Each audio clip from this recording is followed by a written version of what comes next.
রায় হয় এখানে মৃত্যুদণ্ডটা জাস্ট অনুমোদন হয়। সেক্ষেত্রে এই মামলায় যদি আপনারা এসপি মাসুদকে আনতে চান, এটি আবারও ইনভেস্টিগেট করে আবার তাকে আসামি করে আবার পুনরায় ট্রায়াল করতে হয়। এটা যদি আমি ভুল না বুঝে থাকি, সেক্ষেত্রে তো বিচারটা পুরো ট্রায়ালটা আবার ফ্রাস্ট্রেটেড হয়ে পিছনে চলে যাবে। সেক্ষেত্রে আপনারা কি তাহলে কী চাচ্ছেন?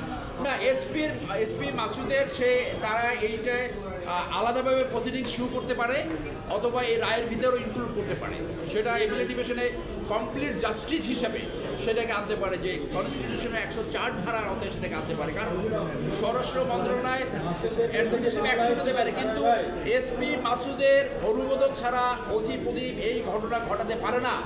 আপনারা জানেন মেজর সিনহা খালি হাতে গাড়ি থেকে নেমে বলছে হোল্ড অন, তাকে খুন করে তার গলা সেই আমেরিকান ঘটনার মতো আমেরিকায় পাড়া দিয়ে পানি পর্যন্ত খেতে দেয়। এইরকম নিঃসঙ্গ হত্যাকাণ্ড এসপি মাসুদ কোনোভাবে এই দায় দায়িত্ব অ্যাভয়েড করতে পারে না। এটা আমাদের বিচার বিভাগ, আমাদের স্বরাষ্ট্র মন্ত্রণালয়, আমাদের আইন মন্ত্রণালয়, তারা একটা উপায় খুঁজে বের করবে। মামলা করার সময় একটা কম্প্রোমাইজ ডিল করতে হয়েছে, সেই তৎকালীন পরিস্থিতিতে একটি কম্প্রোমাইজ ডিল করতে হয়েছে যে এসপি মাসুদের নাম যদি বাদ না দেওয়া হয় তাহলে চার্জশিট অনুমোদন করবে না।